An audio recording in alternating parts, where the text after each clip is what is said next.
Competition exam के लिए help करने वाली है। और दोस्तों सब बढ़िया, आई होप सब बढ़िया होंगे, पढ़ाई वगैरह काफी अच्छी चल रही होगी। तो दोस्तों हमने वर्बल लैंग्वेज के 3 चैप्टर कंप्लीट पढ़ लिए हैं और जो चौथा चैप्टर पढ़ रहे हैं वो है सिटिंग अरेंजमेंट यानी बैठक व्यवस्था क्रम। तो आप चाहते हो मुझसे ऐसे ही कंप्लीट रीडिंग सब्जेक्ट पढ़ना तो आप मेरे चैनल को सब्सक्राइब कर लें, ठीक है।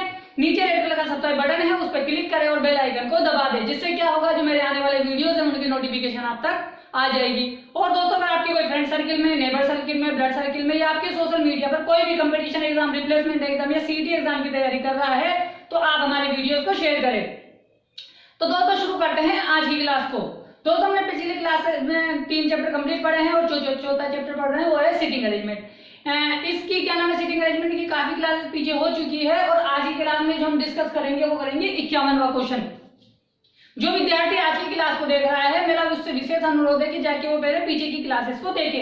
एक सिटिंग अरेंजमेंट को सोल्व करने के लिए हमें जिन बेसिक चीजों की आवश्यकता होती है वो मैंने पीछे की क्लास में काफी अच्छे से डिस्कस की है। तो दोस्तों शुरू करते हैं आज की क्लास को और क्वेश्चन को हल करना शुरू करते हैं। दोस्तों आप सभी का ध्यान बोर्ड की तरफ होना चाहिए ताकि मैं आपको अच्छे से समझा सकूं, ठीक है दोस्तों। तो शुरू करते हैं आज की क्लास को। दोस्तों पिछली क्लास में हमने 50 क्वेश्चन कर लिए हैं, 51वां क्वेश्चन है जो एग्जाम में बैंक लेवल में पूछा गया है, ठीक है। ये 4-5 लाइनें लिखी हुई है, इसके बेस पे 5 नंबर का क्वेश्चन पूछा गया है, ठीक है ना। तो पहले हम इसको ड्रॉ करेंगे फिर इसके क्वेश्चनों का आंसर देगा। पहला क्वेश्चन लिखा हुआ है फिर उसके आगे वाले क्वेश्चन भी हम डिस्कस करेंगे, ठीक है। तो दोस्तों 7 मित्र है, ठीक है। कौन कौन है, हमें एक सिटिंग अरेंजमेंट को सोल्व करने के लिए पहले क्या करना पड़ेगा, समझना पड़ेगा कि भाई उसको पढ़ना पड़ेगा, एक बार रीड आउट करके देखना पड़ेगा कि वो क्या क्या कहना चाहता है, उसने क्या क्या लाइनें बोली है, ठीक है ना। तो एक बार हम रीड करते हैं फिर इसको ड्रॉ करेंगे, ठीक है ना। देखो क्या कह रहा है कि 7 मित्र है T U V W X Y तथा Z उत्तर की ओर मुख करके एक सीधी पंक्ति में बैठे हैं, ठीक है दोस्तों। 7 लोग हैं, कौन कौन है, T से लेके Z पर उत्तर एक पंक्ति में उत्तर की तरफ मुंह करके खड़े हैं, ठीक है। जिसमें क्या बोला गया है कि W T के दाएं को 5वें स्थान पर बैठा है, W दोनों में से किसी भी छोर पर नहीं है, किनारे पर नहीं है, बैठा है। Z व X के बीच में 2 व्यक्ति बैठे हैं, Y U के बाएं तीसरे स्थान पर है, U ठीक बीच में है, यानी पंक्ति में जो 7 लोग हैं 3 एक तरफ और बीच में कौन है, Y बैठा है। Z Y के एकदम बगल में नहीं बैठा है, ठीक है दोस्तों। तो दोस्तों हमने सिटिंग अरेंजमेंट को पढ़ लिया। सिटिंग अरेंजमेंट को पढ़ने के बाद हमें ये पता लगा कि भाई 7 लोग हैं, 7 लोग हैं, किसमें बैठे हैं, पंक्ति में बैठे हैं। दोस्तों मैंने आपको हमेशा बताया है कि जब भी एक सिंगल पंक्ति दो या डबल पंक्ति आ जाए तो आप जैसे इंफॉर्मेशन दे रहा है वैसे ही बिठाए, एक साथ सारों को बिठा ना दे। सारों को बिठाने का मतलब ये है कि जैसे कि भाई 7 लोग हैं, 1 2 3 4 5 6 7 ऐसे ना बिठाए, क्योंकि इससे हमें सोल्व करने में परेशानी आ सकती है। आप जैसे बोलेगा वैसे बिठाएंगे, ठीक है। मगर जैसे गोला वाला हो, वर्त वाला हो, वर्ग वाला हो, आयत वाला हो तो उनमें पहले हम बिठा सकते हैं, ठीक है ना। अब देखो, अब इसको सोल्व करने की कोशिश करते हैं। एक सिटिंग अरेंजमेंट को सोल्व करने के लिए हमें सबसे पहले ये देखना है कि भाई ऐसी किस लाइन को चुने कि आगे वाली लाइन उससे कनेक्टेड होती चली जाए। देखो एक लाइन तो हमें ये बोली थी कि वाई है ना ठीक बीच में बैठा है, यानी 7 लोगों के बीच में ठीक बीच में का मतलब क्या हुआ, 3 एक तरफ तो यानी बीच में वाई बैठा हुआ है, ठीक है। ऊपर एक बात और बोली, वाई जो डब्ल्यू है टी के दाएं 5वें स्थान पर बैठा है, ठीक है। और नीचे वाली जो लाइन है उसमें W है, यानी यहाँ से W कनेक्टेड मिला, यहाँ से Y कनेक्टेड मिला। जब यहाँ से Y कनेक्टेड मिला तो यहाँ से क्या नाम है, Y और U कनेक्टेड मिल गया। यहाँ से जब Y और U कनेक्टेड मिल गया, यहाँ से Z और Y कनेक्टेड मिल गया। जब यहाँ से Z और Y कनेक्टेड मिल गया तो यहाँ से Z और X कनेक्टेड मिल जाएगा, ठीक है। तो हमने यहाँ पता लगा लिया। शुरू से हम देखते हैं कि जो पहली लाइन है वहां से सिटिंग अरेंजमेंट कनेक्टेड चल रही है। 90% तो सिटिंग अरेंजमेंट शुरू में ही कनेक्टेड मिल जाती है, मगर 10% ऐसा होता है कि वो शुरू में कनेक्टेड ना होकर आगे वाली लाइनों से भी कनेक्टेड हो सकती है। तो अब हम इसको सोल्व करने की कोशिश करते हैं। आप सभी का ध्यान बोर्ड की तरफ होना चाहिए ताकि मैं आपको समझा सकूं। देखो दोस्तों क्या कह रहा है कि W T के दाएं 5वें स्थान पर है। दोस्तों मैंने आपको पिछली क्लास में काफी अच्छे से बताया कि जब भी 2 व्यक्ति एक साथ आ जाएं, दोनों व्यक्ति तो एक साथ आ जाएं तो सबसे पहले क्या करना है, सेकंड व्यक्ति को बिठाना है। देखो दोस्तों सभी का मुख किधर है, उत्तर दिशा की ओर है। तो मैंने क्या किया, यहाँ पे बिठा दिया किसको, टी को, है ना। अब देखो टी के दाएं, भाई ये तो राइट वाला हो गया, ठीक है, और ये लेफ्ट वाला हो गया पोर्शन। भाई ये टी है, इसका मुख उत्तर में है तो इसका राइट ये हो गया और इसका लेफ्ट ये हो गया। अब ये बोल रहा है कि डब्ल्यू है जो टी के दाएं, यानी टी के दाएं 5वें स्थान पर कौन बैठा है, डब्ल्यू बैठा है। देखो 5वां स्थान कहां से आएगा, 1 2 3 4 और 5। तो ये 5वें स्थान पर कौन बैठा हुआ है, डब्ल्यू बैठा हुआ है, ठीक है दोस्तों, सभी का मुख उत्तर दिशा की ओर है। अब उसने एक बात बोली कि W दोनों पंक्तियों में से किसी छोर पे नहीं है। देखो दोस्तों, W अगर इधर बैठा है, अगर इधर हम किसी को नहीं बिठाएंगे, अगर इधर हम किसी को नहीं बिठाएंगे तो ये किसी छोर पे पहुंच जाएगा, क्योंकि एक छोर आ गया, इधर एक छोर आ गया। अब देखो W किसी छोर पे नहीं है, तो अगर W किसी छोर पे नहीं, देखो पहले इधर तो व्यक्ति बैठे हुए हैं, तो इसका मतलब तो इधर तो बैठ नहीं सकता छोर पे। अब इधर अगर कोई बैठ जाएगा तो ये छोर पे नहीं होगा, मतलब ये दाएं छोर पे नहीं बैठ सकता, क्योंकि बाएं छोर पे तो वैसे भी नहीं बैठ सकता, क्योंकि बाएं तो उसके बहुत सारे लोग बैठे हुए हैं। अब बचा दाएं छोर पे, तो उसने कहा कि मैं दाएं छोर पे, वो किसी भी छोर पे नहीं बैठ सकता, तो अब ये बचा दायां छोर, यानी राइट वाला छोर। यहाँ पे किसी भी छोर पे नहीं बैठ सकता। अगर ये किसी भी छोर पे नहीं बैठ सकता तो हमें क्या करना पड़ेगा, एक व्यक्ति को यहाँ पे बिठाना पड़ेगा। क्यों? क्योंकि भाई 7 लोगों की बात हुई है, तो 1 2 3 4 5 6 लोग तो ये हो चुके हैं। अगर एक व्यक्ति और बिठा देंगे तो 7 लोग हो जाएंगे, और 7 लोग होने के बाद में W बीच में आ जाएगा, किसी व्यक्तियों के बीच में आ जाएगा, न कि किसी छोर पे पहुंचेगा। तो हमने क्या किया, एक व्यक्ति को यहाँ बिठा दिया, जिससे क्या हुआ, W किसी छोर पे नहीं पहुंचा। अब देखो, एक बात मैंने बोली थी कि Y ठीक बीच में बैठा है, Y ठीक बीच में बैठा है, मतलब 3 व्यक्ति इधर के छोड़ दो, 3 व्यक्ति इधर के छोड़ दो, तो बीच में कौन बैठेगा, Y बैठेगा, यानी पंक्ति के बीच में कौन बैठा है, Y बैठा है। अब क्या बोल रहा है कि Y के बाएं को तीसरे स्थान पर Y बैठा है। देखो U के बाएं स्थान पर कौन बैठा हुआ है, Y बैठा हुआ है। देखो, जब भी 2 व्यक्ति एक साथ आ जाए तो हमेशा सेकंड व्यक्ति को पहले बिठाएंगे, फिर फर्स्ट व्यक्ति को बिठाएंगे। अब देखो यहाँ पे क्या हुआ है कि हमारे पास फर्स्ट व्यक्ति भी बैठा हुआ मिल गया, सेकंड व्यक्ति नहीं मिला, तो अब क्या करें, ये बात क्या बोल रहा है, हमें किसके सापेक्ष में देखना पड़ता था, सेकंड वाले व्यक्ति में, क्योंकि पहले सेकंड को बिठाते थे फिर फर्स्ट को बिठाते थे। अब यहाँ देखो कि यहाँ पे बोला गया है, सेकंड व्यक्ति क्या बोल रहा है, सेकंड व्यक्ति के बाएं तीसरे स्थान पे।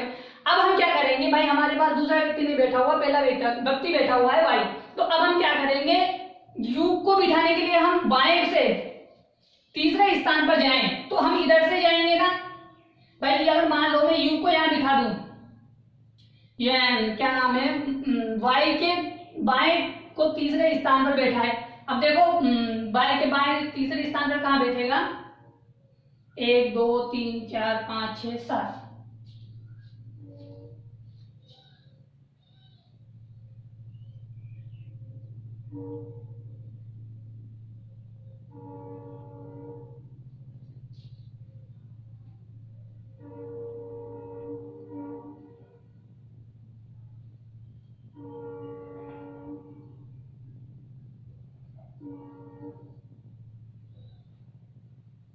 ठीक है। हाँ, अब देखो मैंने क्या बताया कि जब भी 2 व्यक्ति बैठे हुए एक साथ, तो पहले क्या करते हैं, सेकंड व्यक्ति को बिठाते हैं।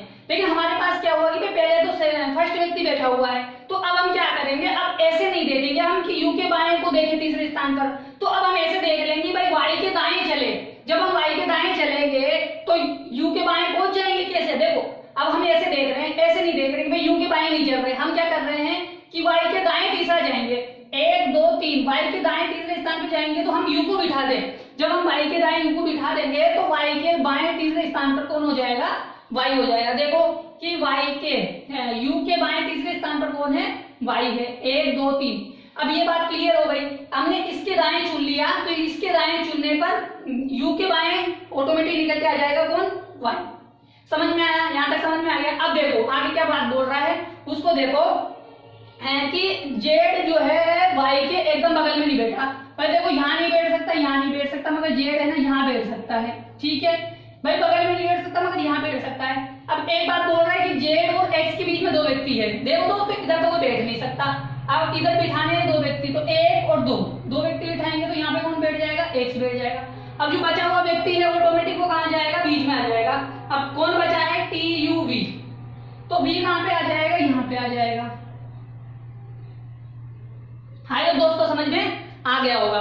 मैं आपको सिर्फ इसमें यह सबसे अच्छी बात समझाना चाह रहा था कि जब 2 व्यक्ति एक साथ आए तो हम सेकंड व्यक्ति को बिठा के फर्स्ट व्यक्ति को बिठा देते, लेकिन हमारे पास क्या हुआ, हमारे पास फर्स्ट व्यक्ति आ गया, तो हम U के बाएं में जाके Y के दाएं जाएंगे ना, तो हमारे पास U आ जाएगा। बस मैं आपको ये समझाना चाह रहा था कि भाई हमें अब U के बाएं जाने की आवश्यकता नहीं है। अगर हम Y के दाएं जाएं तो हम किस पे पहुंच जाएंगे, U पे पहुंच जाएंगे। ठीक है, तो ये हमने क्या किया है, सीटिंग अरेंजमेंट को ड्रॉ कर लिया। ठीक है भाई, 7 लोग जो है इस प्रकार बैठे हुए हैं। अब हमसे क्वेश्चन क्या पूछा गया है, हमसे ये क्वेश्चन पूछा गया है कि W के संबंध में Z का क्या स्थान है। तो दोस्तों आपको सीटिंग अरेंजमेंट समझ में आ गई होगी। अब ये समझ में आ गई है तो हमको अब क्या करना है, इसके ऊपर जो 5 क्वेश्चन पूछे गए हैं उनके आंसर देने हैं। देखो W के संबंध में Z का क्या स्थान है। देखो दोस्तों W यहाँ है, Z यहाँ है। जब हम W के बाएं चलते हैं 1 2 3 4, भाई W क्रम उत्तर में है तो ये इधर वाला बायां हो गया, उधर वाला दायां हो गया। तो W के कहाँ, W से देखना पड़ेगा क्योंकि W के संबंध में बताना है। तो W के जब हम बाईं तरफ जाते हैं तो कौन बैठा है, Z बैठा है। लेकिन कितने स्थान में बैठा है वो देखते हैं। देखो 1 2 3 4, यानी बाएं से चौथे स्थान पर कौन बैठा है, Z बैठा है। अब देखो बाएं से चौथा स्थान कहीं लिखा हुआ है क्या, बिल्कुल लिखा हुआ है, बाएं से चौथा स्थान तीसरा ऑप्शन दिया है। तो बाएं से जो चौथा स्थान है वो किसका है, Z का है, W के संबंध में। तो आई होप आपको क्वेश्चन समझ में आ गया होगा, उसका आंसर भी समझ में आ गया होगा। ठीक है, समझ में आ गया है तो आप इसका स्क्रीनशॉट ले लो, फिर अपन आगे वाला क्वेश्चन करते हैं। ठीक है दोस्तों, आप स्क्रीनशॉट ले लो, फिर आगे वाला क्वेश्चन करते हैं।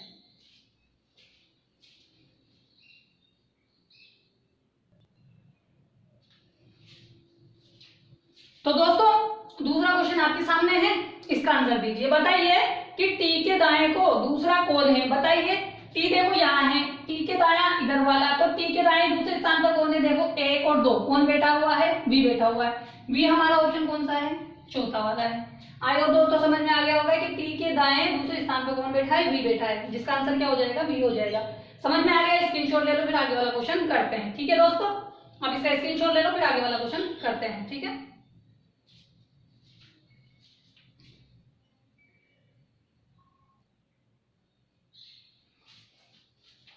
तो दोस्तों तीसरा क्वेश्चन आपके सामने है जो एग्जाम में इस सीटिंग अरेंजमेंट से रिलेटेड पूछा गया है। तो बताइए कि उपरोक्त पंक्ति में उनके बैठने के स्थान के आधार पर निम्नलिखित 5 में से 4 किसी प्रकार एक समान है, इसलिए उनका एक समूह बनता है।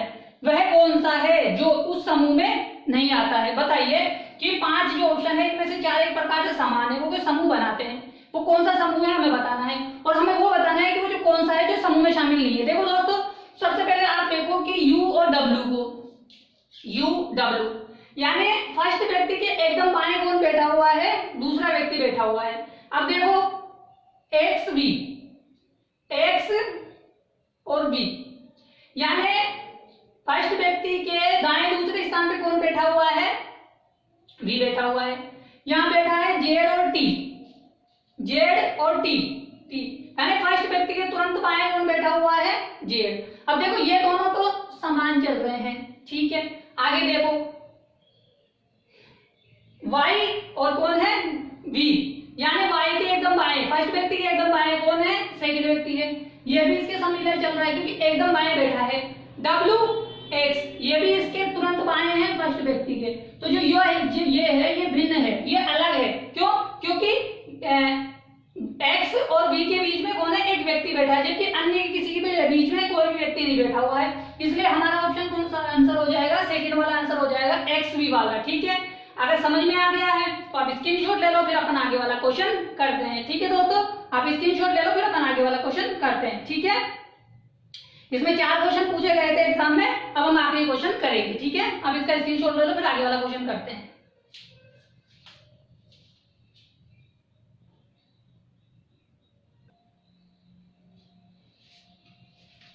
तो दोस्तों ये आखिरी क्वेश्चन है सीटिंग अरेंजमेंट का, जो इस सीटिंग अरेंजमेंट से रिलेटेड बैंक में पूछा गया है। बताइए कि 7 मित्रों को दाएं से बाएं वर्ण अनुक्रम से बिठाया जाए तो कितने मित्रों का स्थान अपरिवर्तित रहेगा।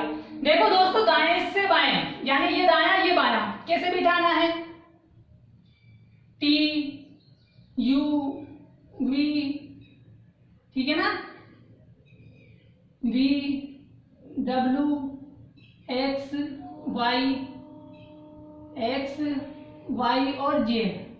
देखो T U V W X Y Z, कितने लोगों का स्थान अपरिवर्तित रहा। देखो Y के स्थान पे कौन आ गया, T आ गया, W के स्थान पे कौन आ गया, U आ गया, X के स्थान पर V आ गया, Y के स्थान पर W आ गया, V के स्थान पर X आ गया, Z के स्थान पर Y आ गया, T के स्थान पर कौन आ गया, Z आ गया। यानी कोई भी ऐसा स्थान नहीं था जो अपरिवर्तित रहा, यानी सारे ही परिवर्तन हो गए। जब सारे ही परिवर्तन हो गए तो अपरिवर्तित कोई रहा नहीं, जब कोई रहा नहीं तो क्या आएगा, कोई नहीं, यानी कोई भी स्थान पर अपरिवर्तित नहीं रहा, यानी सारे स्थान बदल गए स्थान पे टी, डब्ल्यू के स्थान पे यू, एक्स के स्थान पे वी, वाई के स्थान पे डब्ल्यू, वी के स्थान पर एक्स, जेड के स्थान पे वाई और टी के स्थान पर जेड। तो आई होप दोस्तों आज की सीटिंग अरेंजमेंट और उससे रिलेटेड क्वेश्चन आपको काफी अच्छे से समझ में आ गए होंगे। ये बैंक लेवल में पूछी गई सीटिंग अरेंजमेंट है, छोटी सी है पर 4 नंबर की सीटिंग अरेंजमेंट है। तो दोस्तों आई होप आपको काफी अच्छे से सीटिंग अरेंजमेंट समझ में आ रही होगी। अगर आप चाहते हो मुझसे ऐसे ही कंप्लीट रीजनिंग सब्जेक्ट पढ़ना तो आप यानी चैनल को सब्सक्राइब कर लें, नीचे रेड कलर का सब्सक्राइब बटन है उस पर क्लिक करें और बेल आइकन को दबा दें, जिससे क्या होगा जो मेरे आने वाले वीडियोस हैं उनकी नोटिफिकेशन आप तक आ जाएगी। और दोस्तों अगर आपके कोई फ्रेंड सर्किल में, नेबर सर्किल में, ब्रदर सर्किल में या आपके सोशल मीडिया पर कोई भी कंपटीशन एग्जाम, रिप्लेसमेंट एग्जाम या सीटी एग्जाम की तैयारी कर रहा है तो आप मेरे वीडियोस को शेयर करें, ठीक है दोस्तों। तो कल मिलते हैं 51-52 क्वेश्चन के साथ मिलेंगे। मैंने कहा था आपको कि सीटिंग अरेंजमेंट के हम काफी इतने अच्छे क्वेश्चन कर लेंगे जिससे आपको कभी भी सीटिंग अरेंजमेंट को सोल्व करने में कोई परेशानी नहीं आएगी।